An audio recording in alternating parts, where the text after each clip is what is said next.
je vais vous présenter le meilleur ami du moustique, le sous-vêtement. Si vous sentez en sous-vêtement, alors là, ils vont se faire plaisir. Alors pourquoi est-ce que je parle de sous-vêtements dans le Gard?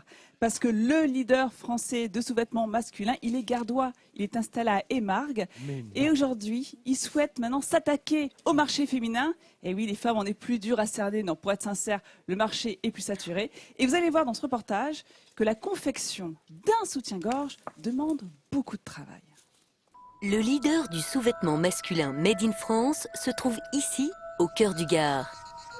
Et depuis peu, derrière ces murs, une équipe 100% féminine, autour d'Isabelle Brunet, s'affaire dans le but de conquérir un nouveau marché pour la marque. Celui des femmes. Mais ce n'est pas chose facile. Alors, quelle est ta sélection de nœuds? On a reçu celui-là, qui est assez romantique. J'ai créé cette nouvelle collection en repartant de la base, des attentes consommatrices, parce qu'à la base, je suis une consommatrice. Et donc, j'ai voulu aller plus loin que toutes les marques qui existent sur le marché, en faisant vraiment des produits avec des matières très douces, des matières très confortables, qui vont à la fois sublimer le corps des femmes, tout en apportant un confort maximal, un maintien absolu. La concurrence est rude et le groupe ne fait que 4% de son chiffre d'affaires avec les sous-vêtements féminins. Alors, pour la collection printemps-été de l'année prochaine, Isabelle Brunet met tout en œuvre pour se différencier des autres marques. Il faut un peu plus d'1 an dans toutes les phases de création, mise au point, développement, parce qu'il y a énormément d'échanges, d'essayages, de tests. Donc c'est des processus qui sont très longs. L'une de ces étapes est la fabrication du prototype. Et pour un soutien-gorge, c'est un vrai défi. Cette pièce se compose d'une trentaine d'éléments. Depuis des mois, une équipe de 3 couturières travaille dessus sans relâche. Quand nous recevons le patronage, ça peut varier entre 10 et 15 allers-retours entre modélistes et nous. On a eu un modèle qui a été particulièrement difficile puisque nous avons fait des allers-retours aux environs d'une centaine. D'ici 3 mois, il faut que tout soit fait avant la fin de la collection. Et pendant que l'atelier prototype tourne à plein régime, au laboratoire de qualité, la matière première est passée au crible. Élasticité, résistance des tissus et des bretelles, tout est soumis à des tests minutieux. 2 étages plus haut, Isabelle et Mylène, la modéliste, s'isolent pour une opération tout aussi importante, l'essayage. Il s'agit de détecter le moindre défaut. Car pour arriver à un résultat final parfait, toutes les femmes de l'entreprise testent les nouveaux modèles. Donc on va le mettre sur le mannequin. Après cet essayage en toute discrétion, les 2 femmes procèdent aux dernières modifications. On va creuser encore l'emmanchure et puis... Donc on met notre bretelle un petit peu là. Voilà. Je descends le point de bretelle aussi peut-être pour donner un peu pour donner une ligne beaucoup plus simple, faire monter la poitrine et l'arrondir vraiment sur le dessus. C'est vraiment ça qu'on veut sur ce bandeau. Mylène apporte aussitôt les dernières adaptations sur son ordinateur. Avant le lancement de la production, une batterie de tests aura encore lieu. Alors les tests laboratoires pour toutes les matières et toutes les finitions de ce thème se sont très bien passés. Nous n'avons eu aucun problème, donc on a eu le tampon OK. Donc c'est pour ça que maintenant on est en phase de tests au porté, parce que les tests au porté continuent en fait les tests labo, parce qu'il y a vraiment des tests à plusieurs niveaux. Et en lavant à la machine, comme on fait d'habitude, parce que ça c'est super important aussi. Moi je veux que tous nos produits puissent se laver à la machine comme on le fait habituellement. Mylène continue son travail de précision. Isabelle, elle, doit filer.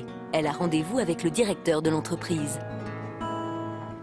Dans la confidentialité des modèles de demain, Dominique Sceaux vient jeter un regard d'homme sur les premiers prototypes de la collection féminine automne-hiver 2016-2017. Ça c'est vachement sympa. Il est très beau. C'est important parce qu'on n'aura plus l'effet nouveauté en fait de cette matière imprimée. Réussiront-ils leur pari? Ce sont les consommatrices qui jugeront. Vous avez vu toutes les contraintes techniques pour concevoir Un soutien-gorge, c'est vraiment cousu au millimètre près. On a des logiciels en 3D pour que le galbe de la poitrine soit parfait. Alors j'ai Christy qui est à côté de moi et qui porte vraiment la plus belle parure qui va sortir donc à la fin de l'année. Donc une parure comme celle-ci que l'on trouve en grande surface et entre 35 et 45 €. Donc c'est accessible. Et on a un beau travail de dentelle. Ça va Christy? Très bien, merci. Alors juste à côté, on a un autre mannequin, oui, un mannequin en plastique. Qui est moins joli. Qui est moins joli, bien évidemment. D'ailleurs, vous avez vu, je me suis mis en rouge exprès parce que j'avais peur qu'on ne me voit pas. Donc là, on a un travail de microfibre parce que dans le textile, les filles, on innove. C'est super confortable. Ah là là, c'est très doux. C'est comme une seconde peau, on le sent pas, on a vraiment l'impression de ne rien porter. Il n'y a pas d'armature? Alors justement, ça c'est bien, parce que tu sais, en général, les soutiens-gauche sans armature, eh bien, ils aplatissent le sein. Les gars, et là, ils ont prévu une sorte de petit push-up pour que même les femmes qui ne peuvent pas porter de soutien-gorge avec armature, et je pense notamment à des femmes qui ont pu être opérées du sein, et le sein est très sensible, eh bien c'est pour que le galbe, là aussi, soit parfait. Tiens, je veux voir si vous connaissez vos classiques, messieurs. Oui. Ça, c'est vraiment la culotte qui a beaucoup de succès en ce moment. Oui. C'est entre la culotte et le string. À votre avis, comment ça s'appelle? Tanga, il y a quelqu'un dans le public. Bravo jeune homme, un banga, effectivement monsieur, vous êtes très fort. Hein. Banga. Comment elle s'appelle? Banga. Il n'y a pas de bulle. Et là, pareil, autre chose très très désagréable. Et ça, je suis sûre que mesdames, vous êtes d'accord avec moi. Il n'y a rien de plus terrible que d'avoir la graffe qui gratouille dans le dos. Hein. Et ben là, voilà. Il faut toujours. C'est très technique. Beaucoup de choses plus difficiles. Autre chose, Vincent, de très désagréable, c'est d'avoir aussi la trace de la culotte quand on porte une jupe. Ah, je déteste. Donc là, ben voilà. Et ben là aussi, tout est pensé pour que le galbe soit parfait, pour que justement le textile soit très fin et ne marque pas. Bon. Dans les sous-vêtements pour les hommes, là aussi, il y a eu de l'évolution. Hein. D'abord, on a eu le bon caleçon en laine, qui a été remplacé tout de suite par... En bien laine. sûr, en laine. Bah oui, on le tricotait remplacé, avant, hein, bien sûr, il était très le sexy. Remplacé, messieurs, un peu de concentration, par le slip kangourou. Ça, c'est ce que tu mets, Vincent. Il a mis fin à une vie un peu trop ballottée, pour un peu plus de maintien, messieurs. Je le mets jusque-là. Regardez le renfort ici. Celui-ci, Nathalie, il est micro-aéré. Il est micro-aéré, c'est une maille aérée. D'ailleurs, à l'époque, on disait que c'était un climatiseur intégré, voilà, pour pouvoir être bien, pour que les bijoux de famille soient bien aérés. D'ailleurs, il a encore beaucoup de succès aujourd'hui. Hein. Voilà. Mais il a été remplacé, malheureusement, enfin, il est remplacé de plus en plus par le boxer. Non, pas heureusement, tu sais, c'est très confortable. Enfin, j'en porte pas. Hein. Mais c'est très confortable, le slip kangourou. Ça nous rassure. Et je vais finir avec donc que porte Monsieur le Guirmin, boxer. Alors ça, alors je sais pas si j'ai le droit de le dire. Si. Bon, il aime bien le slip kangourou, voilà. Mais il a aussi des boxers. Non mais le boxer, vous savez, c'est un mix des deux. Hein. On a le maintien, regardez ce maintien qui est très confortable pour messieurs. C'est mieux. Et on a justement, voilà, c'est comme un cycliste, donc on va dire que ça descend un petit peu plus bas que le slip kangourou. Et la matière préférée des hommes, vous savez c'est laquelle, madame? La matière préférée des hommes, vous avez une petite idée? Pas du tout. C'est le coton, parce que ça absorbe la transpiration. Et donc, on n'est pas sujet aux mycoses, messieurs. Donc voilà. Ça, c'est une chute. Non. Et pour finir... Il n'y a pas besoin de mettre du coton pour pas avoir de mycose, il suffit de se laver, Nathalie. Et pour finir, non, détrompe-toi. Et pour finir... Je m'en tiens pour dit. On a le boxer, alors là, tu dois, Nathalie...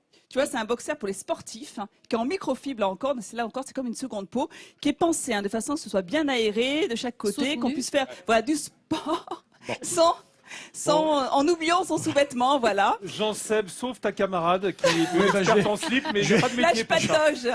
Je vais remonter un peu au-dessus de la ceinture. Oui, lève-toi. Oui, on vous mettra quand même tout sur France3.fr. Voilà. Et merci Christine. Bravo, Nat. Et merci à Christine et de la belle ouvrage gardoise.